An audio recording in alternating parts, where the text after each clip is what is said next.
누가복음 22장 24절에서부터 38절까지 말씀입니다. 누가복음 22장 24절에서부터 38절까지 말씀, 하나님의 말씀 교독하겠습니다. 마지막 절 같이 읽습니다. 또 그들 사이에 그중 누가 크냐 하는 다툼이 난지라. 예수께서 이르시되 이방인의 임금들은 그들을 주관하며 그 집권자들은 은인이라 칭함을 받으나 너희는 그렇지 않을지니 너희 중에 큰 자는 젊은 자와 같고 다스리는 자는 섬기는 자와 같을지니라. 앉아서 먹는 자가 크냐 섬기는 자가 크냐, 앉아서 먹는 자가 아니냐. 그러나 나는 섬기는 자로 너희 중에 있노라. 너희는 나의 모든 시험 중에 항상 나와 함께한 자들인즉 내 아버지께서 나라를 내게 맡기신 것 같이 나도 너희에게 맡겨 너희로 내 나라에 있어 내 상에서 먹고 마시며 또는 보좌에 앉아 이스라엘 12지파를 다스리게 하려 하노라.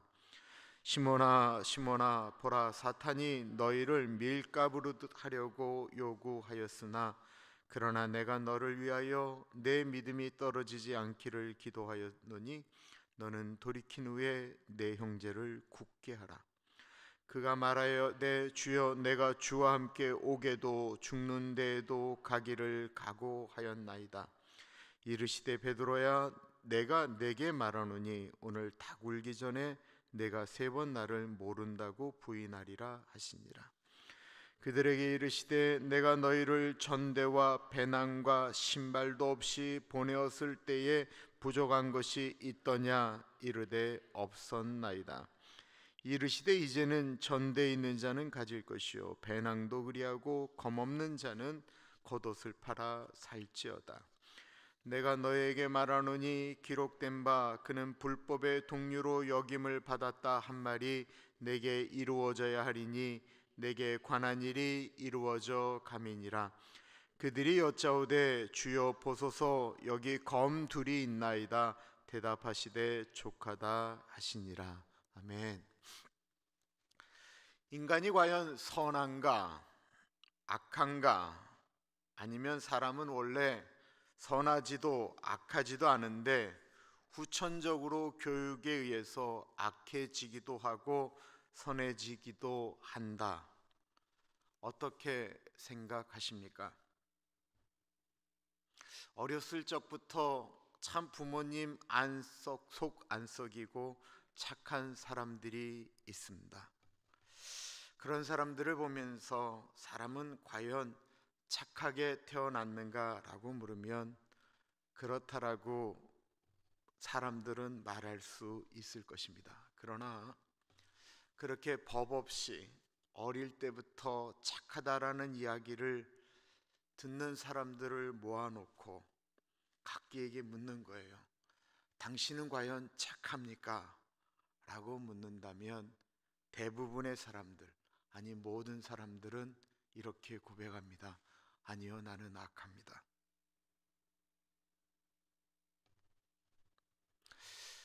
우리는 성선설, 성악설, 성무선악설이라고 하는 건 태어날 때는 악하지도 선하지도 않은 건 성무선악설이라고 하는데요.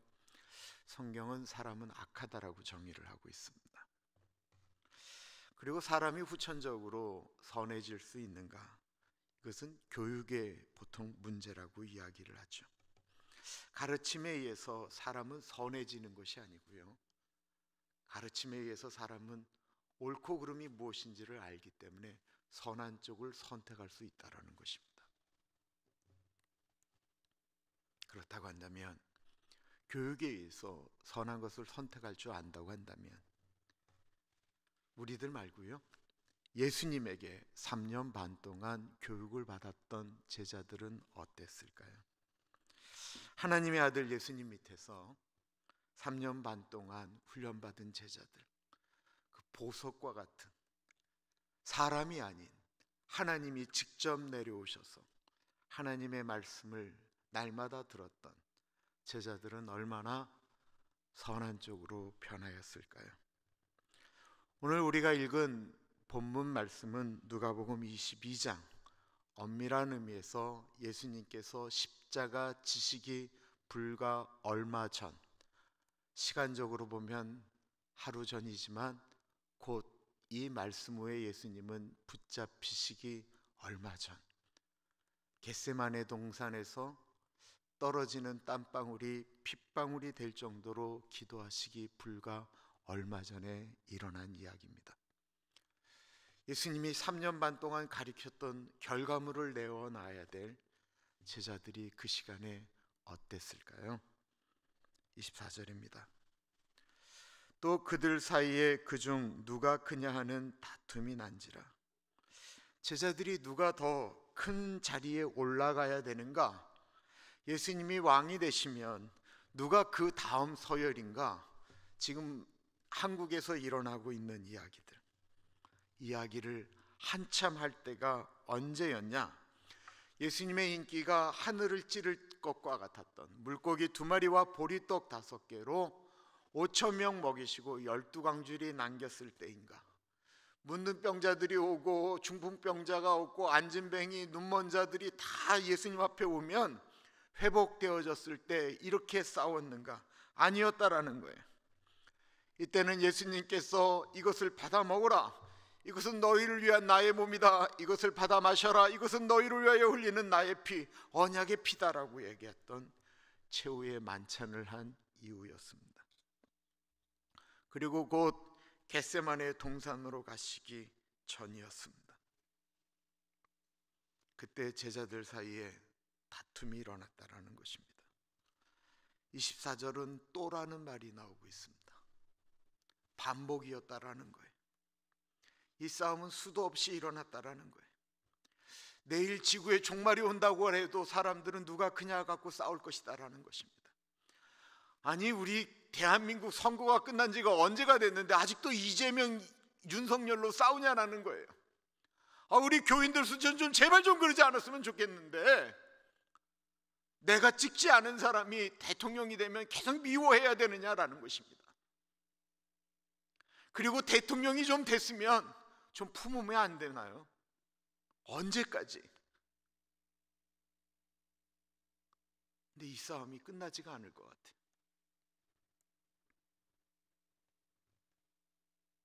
아마 이제 5년 동안 피 터지게 싸울지도 모르겠습니다.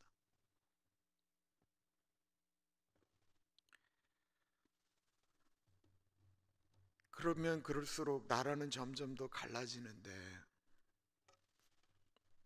어쩌자고 그러는지 모르겠어요.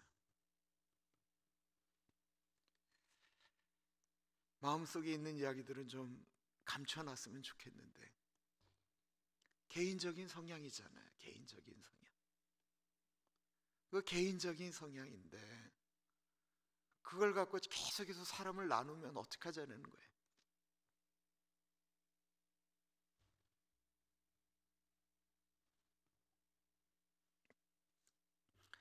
제자들은 끊임없이 싸웁니다. 왜 사람들이 이처럼 누가 크냐라고 하는 것에 관심이 많고 큰 자가 되고자 하는 것일까요? 이유가 25절에 이렇게 나오고 있습니다. 예수께서 이르시되 이방인의 임금들은 그들을 주관하며 그 집권자들은 은인이라 칭함을 받으나. 큰 자라고 하는 것은 다른 사람을 주관할 수 있기 때문에 그렇습니다. 주관한다라는 것은 내 마음대로 움직일 수 있다라는 거예요. 임금들, 집권자들은 다른 사람들을 자기들 생각대로 부리고 자기 하고 싶은 대로 할 수 있기 때문에, 다른 사람들보다 힘을 누리며 살 수 있기 때문에, 그것을 행복이라고 느끼기 때문에, 그래서 높은 자리에 가려고 하는 것입니다. 명령하는 것이 좋지요. 그리고 세상의 높은 사람들은 당신 덕분에 내가 이렇게 삽니다라고 하는 은인이란 말을 듣기 좋아하고 다스리길 좋아하고 권력을 사용하는 것을 좋아하기 때문에 그렇습니다. 그렇다고 한다면 예수님이 말씀하시는 하나님의 나라, 너희는 이렇게 기도하라. 하늘에 계신 우리 아버지여, 이름이 거룩히 여김을 받으시오며 나라가 임하옵시며 라고 이야기하는 예수님이 말씀하셨던 하나님의 나라는 어떻습니까? 너희는 그렇지 않을지니 너희 중에 큰 자는 젊은 자와 같고 다스리는 자는 섬기는 자와 같을지니라. 앉아서 먹는 자가 크냐 섬기는 자가 크냐? 앉아서 먹는 자가 아니냐? 그러나 나는 섬기는 자로 너희 중에 있노라. 예수님께서 말하는 큰 자는 젊은 자와 같고 다스리는 자는 섬기는 자와 같다라고 말합니다. 큰 자는 젊은 자와 같다라고 하는 무슨 말이냐면, 어른이 있잖아요. 나이 드신 분이 어른이죠. 우리 교회는 나이가 벼슬이에요. 진짜 나이가 벼슬이에요. 나이 드신 분들한테 함부로 하면 안 돼요. 나이가 분명히 벼슬이에요. 나이가 벼슬이냐? 우리 교회는 나이가 벼슬이에요. 나이가 벼슬이에요. 그만큼 수고하셨어요. 그럼 나이 드신 어른들을 젊은이가 어린 사람답게 공경하는 것, 그렇지 않더라도 젊은이처럼 다른 사람들을 대하는 것, 저분은 나보다 나이가 많은 분이지 라고 생각하면서 섬기는 자가 큰 자라는 것입니다. 진짜로 다스리는 자는 섬기는 자와 같다라고 표현하고 있습니다. 이거는 우리가 너무나도 잘 아는 큰 자에 대한 예수님의 정의입니다.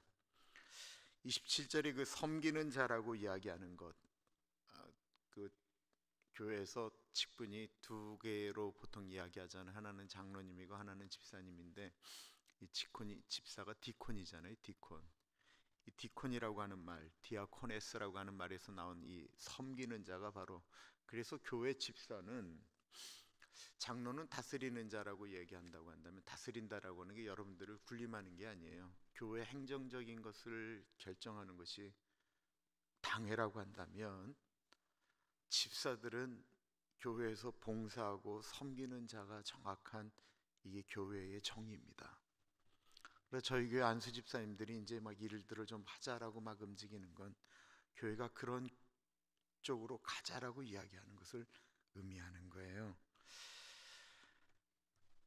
그러니까 여기서 섬기는 자라고 이야기하는 것은 내가 집사와 같이 섬긴다라고 하는 것인데, 여기서 디아코네오라고 하는 이 단어는 그냥 나는 종이니까 섬깁니다라고 하는 것이 아니고, 저 다른 사람들을 인격적으로 대하는 것을 의미하는 거예요. 그냥 섬기는 게 아니고 인격적으로 대하는 것. 그냥 교회에서 예수님께서 섬기는 자가 큰 자라고 하니까 나는 그냥 무조건 아무 생각 없이 섬기겠다라고 하는 것도 좋은 말 같지만, 그렇지 않아요. 내가 그냥 인격적으로 그분을 하나님의 형상으로 생각하고 섬기는 자세를 의미하는 것입니다. 이게 쉬운 말 같은데 굉장히 어려운 얘기예요. 우리는 살다 보면 진짜 사람 같지 않은 사람을 만나게 돼. 우리는 살다 보면 뭐 저런 게 있나라는 생각이 드는 사람을 만나게 돼.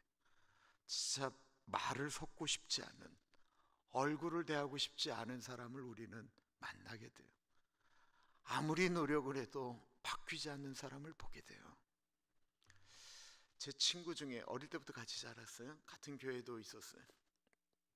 근데 진짜 사람이 어긋나기 시작하면 진짜 완전히 어긋나가더라고요. 그러면서 완전히 그냥 고등학교 졸업하면서, 사실은 중학교 때부터 고등학교 때까지 친구긴 친구인데 참 어긋났어요. 교회를 같이 생활했는데도 정말 어긋났어요. 그리고 그 길로 아예 멀리 갔는데, 그래도 같은 동네에서 자랐으니까 그 친구의 아버님을 내가 아버님이라 불렀죠. 근데 얘가 이렇게 어긋난 건 그 아버지가 그렇게 문제가 많았어요. 아버지가 정말로 이렇게 난폭한 분이셨고, 정말 세상적으로 이야기하면 이게 참, 이게 가까이 하고 싶지 않은 분이셨어요. 근데 이분이 진짜 망할 대로 망했어요. 젊을 때는 그래도 어느 정도 좀 젊으실 때는 본인 하고 싶은 대로 다 하셨는데, 나이가 드니까 그게 안 되잖아요. 몸도 불편하고 이러니까 결국은 그분이 이렇게 일하고 있는 분이 내가 다녔던, 섬겼던 교회의 집사님이셨기 때문에, 이분이 그냥 그분 전도로 아들이 다녔던 그 교회를 아주 나이가 들어서 오시게 되셨어요. 할 수 없이 교회 오시는 순 엉터리 교인이세요. 근데 제가 다른 교회에 전도사로 나갔다가 그 모교에 이제 불림을 받아서 제가 전도사로 온 거예요. 근데 제가 전도사로 오자 그분이 너무 행복해 하시면서 한 주도 빠짐없이 매주 교회를 나오기 시작했어요. 아들 친구가 전도사가 됐으니까 본인의 신앙생활이나 이런 것들을 분발하기 위함이었을까요? 네, 참 분발하셨습니다. 사람들 보는 앞에서 제가 저쪽을 지나가면 큰 소리로 부르시는 거예요. 야, 인철아! 그러면 제가 득달같이 달려가서 네, 아버님. 제가 그분이 왜 그러시는 줄 알죠. 당신들이 전도사라고 부르는 저 친구, 난 이름 부른다라는 거예요. 야, 인철아! 그러면 내가 막 또 달려내려가서 네, 아버님.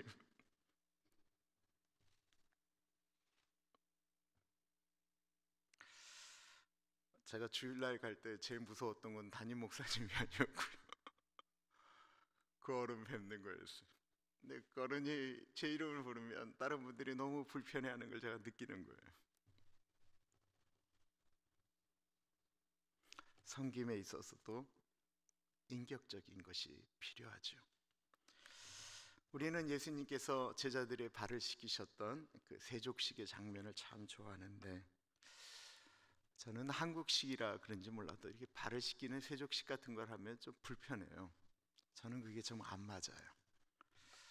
뭐 여러 번 하기도 하고 제가 그렇게 인도하기도 하고 했지만 한국적으로는 참 이렇게 쉽지는 않은 것 같아요.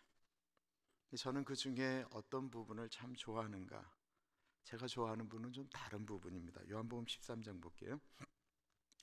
저녁 먹는 중 예수는 아버지께서 모든 것을 자기 손에 맡기신 것과 또 자기가 하나님께로부터 오셨다가 하나님께로 돌아가실 것을 아시고 저녁 잡수시던 자리에서 일어나 겉옷을 벗고 수건을 가져다가 허리에 두르시고 이에 대야에 물을 떠서 제자들의 발을 씻기시고 그 두르신 수건으로 닦기를 시작하여. 저는 예수님이 제자들의 발을 씻겨주는 장면이 다 전체적으로 아름답고 좋지만 제일 좋아하는 장면이 있다고 한다면 예수님께서 제자들의 발을 씻길 때 종들이 주인의 발을 씻기듯이 겉옷을 벗은 거예요. 옷을 벗었어요. 옷에 물 튀기는 거 이런 거 신경 쓰지 않도록 겉옷을 벗어서 정말 종처럼 제자들의 발을 씻겨주시는 것입니다. 주인된 모습으로 선생으로서 옷을 입고 제자들의 발을 씻겨주면 제자들이 좀 더 불편했을 거예요. 그죠? 근데 발을 씻길 때의 예수님의 모습은 진짜 완전히 종의 모습으로 내려갔어요. 그리고는 제자들의 발을 씻으신 거예요. 그리고는 세족식이 끝났어요. 우리는 어떤 행사를 하고 난 다음에는 그냥 옷 벗었으면 그냥 편한 상태로 그 상태로 이제 다음 수순을 하여 나갈 수가 있을 거예요. 근데 예수님의 그 섬김과 그 인격적인 사람을 대우하는 것은 그 다음 절에 이렇게 표현하고 있습니다. 그들의 발을 씻으신 후에 옷을 입으시고 다시 앉아 그들에게 이르시되 내가 너희에게 행한 것을 너희가 아느냐? 너희가 나를 선생이라 또는 주라 하니 너희 말이 옳도다. 내가 그러하다. 내가 주와 또는 선생이 되어 너희 발을 씻었으니 너희도 서로 발을 씻어 주는 것이 옳으니라. 예수님께서 발을 씻기신 다음에 다시 제자들에게 말씀하실 땐 옷을 입어서 예수님은 선생의 모습으로 돌아오셨어요. 우리가 다른 사람을 섬긴다 그래서 우리가 밑바닥으로 내려가는 우리의 정체성이 그냥 무조건 종이 되는 개념으로 섬기라고 이야기하면 우리는 어려운 거예요. 우리에게는 분명한 우리의 정체성이 있어요. 우리의 자리가 있어요. 그 자리에서 낮아져서 다른 사람을 섬기는데 우리가 바뀌는 것은 아니다라는 것입니다.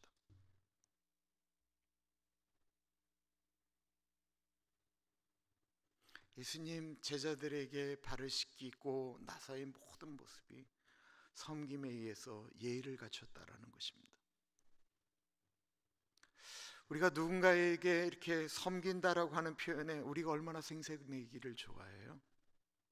어떨 때 보면 참 예의가 없어요. 도와주는 건데 예의가 없어요. 섬기는데 예의가 없어요.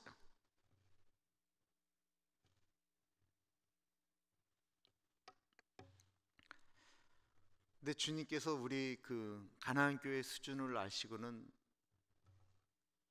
다르게 말씀을 하세요. 너희는 그러지 않을지니. 우리는 선택을 해야 되는 거예요. 예수님은 제자들의 가치관은 달라야 된다라고 말씀하고 있습니다. 세상에 수많은 나라들이 있고 수많은 임금들이 있고 그들은 하나같이 높은 자리에 앉아서 남을 주관하고 군림하고 특권과 영광을 누리는 겁니다. 그리고 그 고통과 희생은 아랫사람들에게 강요하죠. 예수님은 그런 세상에 또 하나의 나라를 만드시려고 이 땅에 오신 것은 아닙니다. 예수님이 건설하고자 하셨던 하나님의 나라는 그런 세상과는 전혀 다른 나라.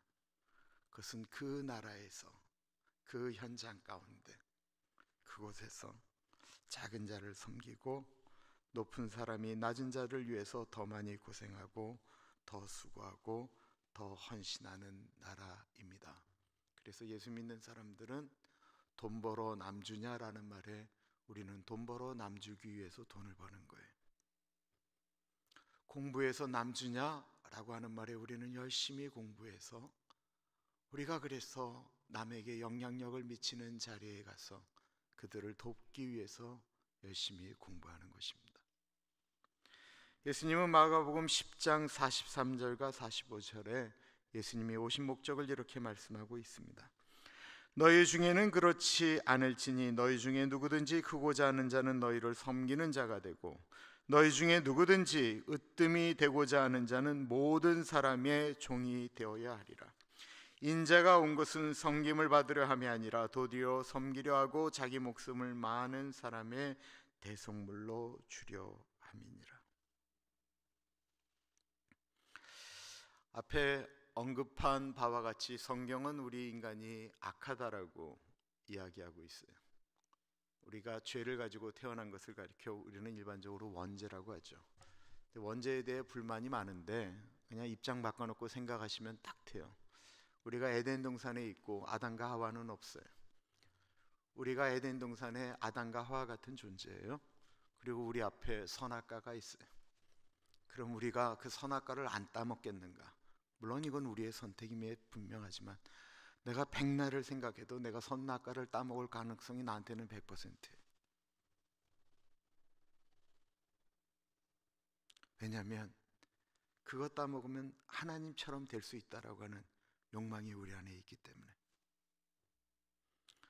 그것만 먹으면 하나님을 어쩌면 뛰어넘어갈 수도 있다라고 생각되어지기 때문에, 그것만 먹으면 하나님 없어도 된다라고 생각할 수 있기 때문에,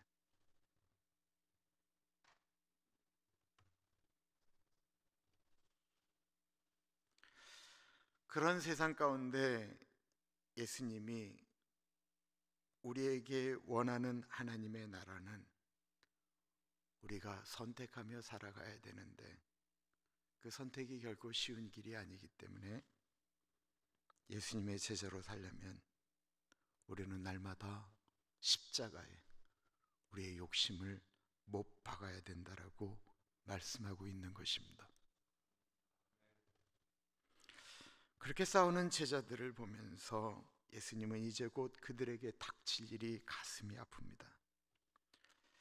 예수님이 이제 곧 십자가를 지시는데 그 제자들이 그렇게 싸우는 것을 보면서 예수님 답답해 하셨을까요? 이 제자들이 그렇게 누가 크냐고 싸운다 할지라도 이들은요 예수님께 3년 반 훈련받았던 사람들입니다. 오합지졸 같은 사람들이라고 할지라도 성령이 그들에게 임하시면 이들은 예루살렘과 온 유대와 사마리아와 땅끝까지 이르러 증인으로 살아갈 사람들입니다. 그래서 예수님께서 이렇게 말씀하고 있어요. 너희는 나의 모든 시험 중에 항상 나와 함께한 자들인즉 내 아버지께서 나라를 내게 맡기신 것 같이 나도 너희에게 맡겨 너희로 내 나라에 있어 내 상에서 먹고 마시며 또는 보좌에 앉아 이스라엘 12지파를 다스리게 하려 하노라. 예수님은 싸우는 제자들, 아직도 한심한 수준이라 할지라도 그들에 대한 기대를 버리지 않았습니다. 너희는 나와 함께한 자들이니 아버지께서 나에게 나라를 맡기신 것 같이 나도 너희에게 내 나라를 맡기겠다라고 예수님은 말씀하고 있습니다.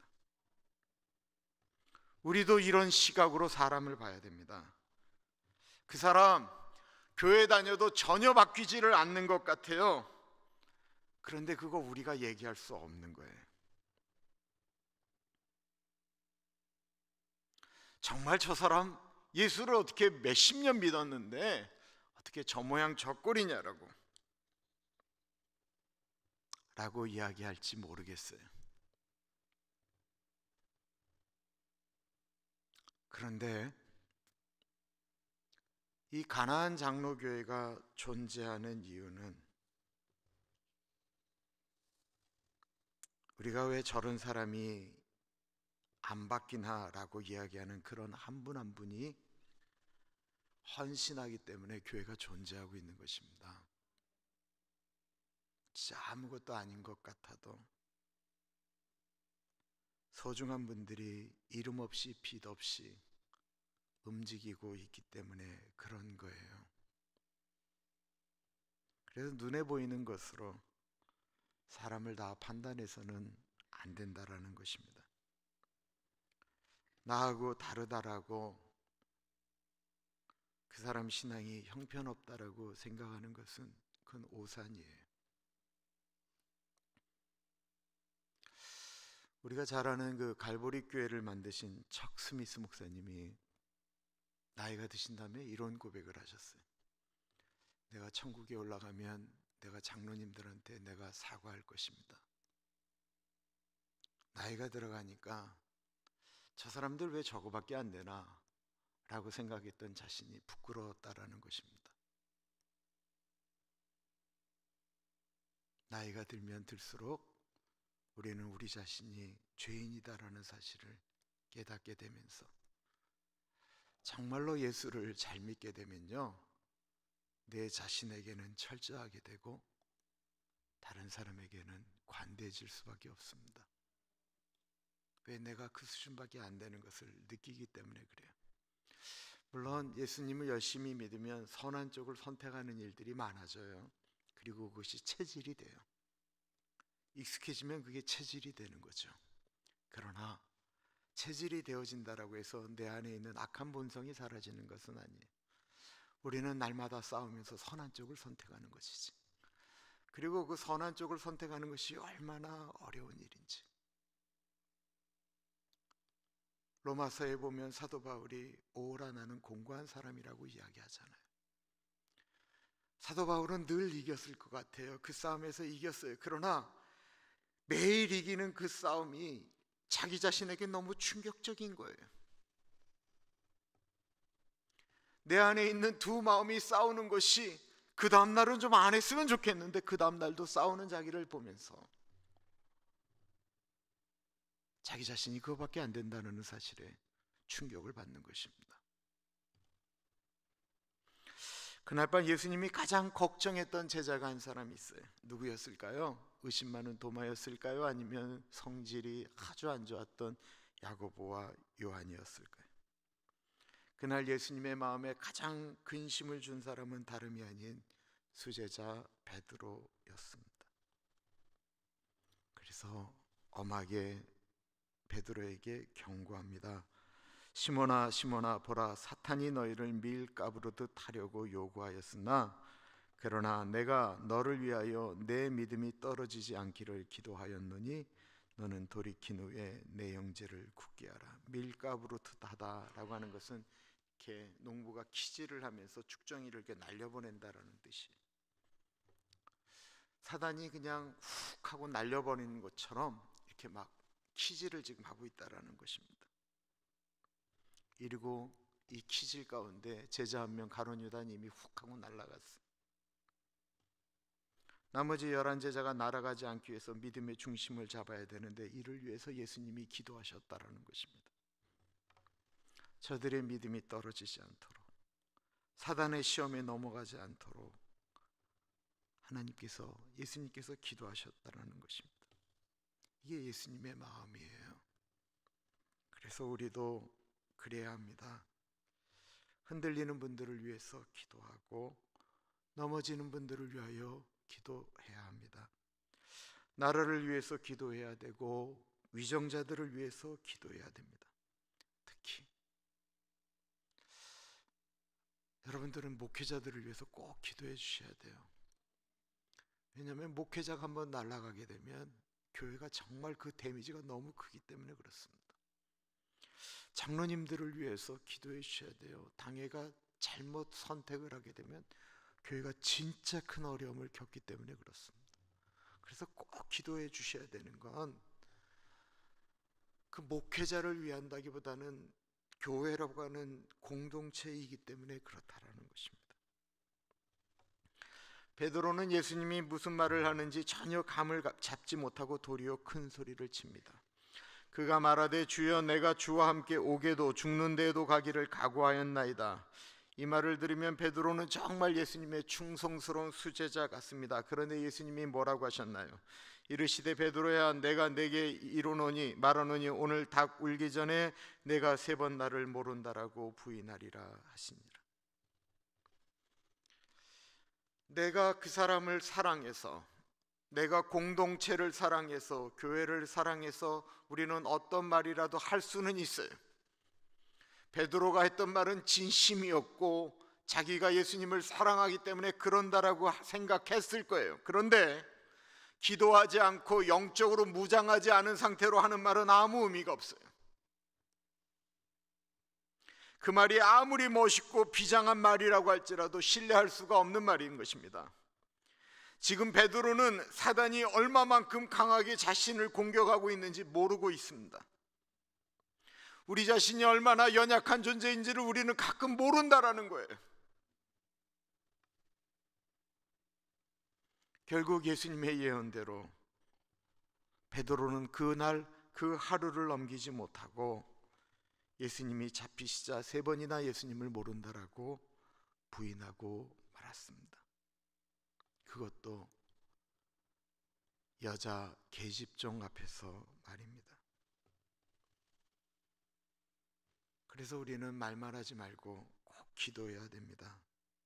고린도전서 4장 20절에 하나님의 나라는 말에 있지 아니하고 오직 능력에 있느니라고 말씀하셨습니다. 이 능력은 하늘에서 오는 것입니다.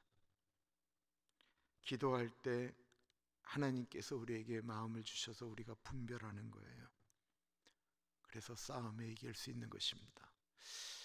내일 설교 내용이 겟세마네 동산인데 자주 말씀드리지만 예수님께서 사망 권세를 이기시고 죄의 문제를 이기신 사건은 십자가 위에 달려 죽으셨기 때문이 아니에요. 예수님이 그 전날 겟세마네 동산의 기도 가운데 승리하셨기 때문에 십자가를 지신 거예요. 예수님이 만약에 겟세마네 동산에서 승리하지 못하셨다면 십자가 질 수가 없었어요. 기도가 이렇게 중요한 거예요. 영적 전쟁에 기도하지 않고 영적 싸움을 벌린다라고 하는 것은 우리가 아무것도 들지 않고 나가는 것과 똑같은 것입니다. 지금까지 제자들은 예수님과 함께 할 때 놀라운 일들을 경험했을 뿐만 아니라 제자들도 놀라운 일들을 행하였어요. 그것은 예수님께서 12제자를 2명씩 파송하기도 하고 70명을 파송할 때 엄청난 일들이 일어났거든요. 예수님께서 갑자기 그 얘기를 꺼냈어요.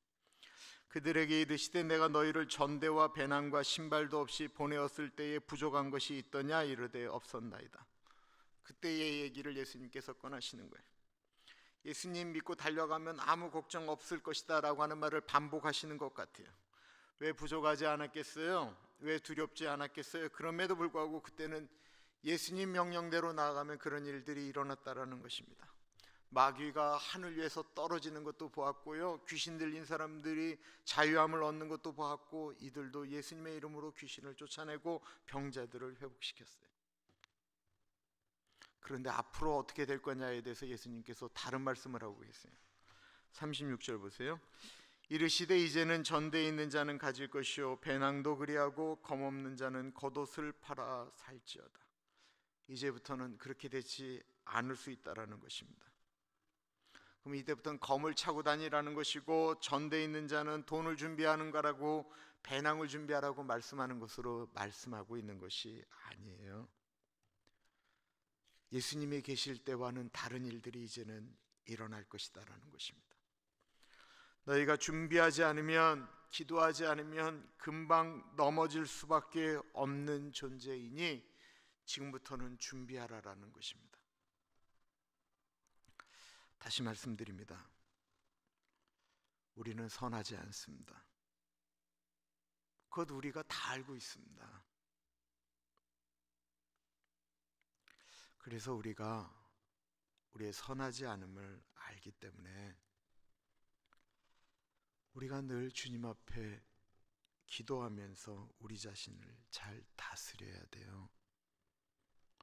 그래야 우리가 선택을 할 때 좀 더 하나님의 백성답게 선택할 수 있다라는 것입니다.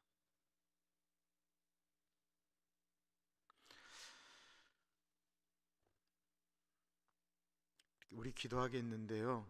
주님, 내 안에는 선함이 없사오니 주님 나를 좀 도와주십시오. 주님, 내가 선택을 할 때 이게 죄인 줄도 알면서도 내가 선택을 하려고 할 때가 너무 많사오니 주님, 나가 기도할 때 이것을 이길 수 있는 힘을 주십시오. 다른 사람들을 섬김으로 큰 자가 되게 하시고, 하나님의 형상대로 지음받은 사람들을 주님, 내가 좀 존중할 수 있는 마음을 내게 좀 주옵소서. 우리 같이 기도하겠습니다.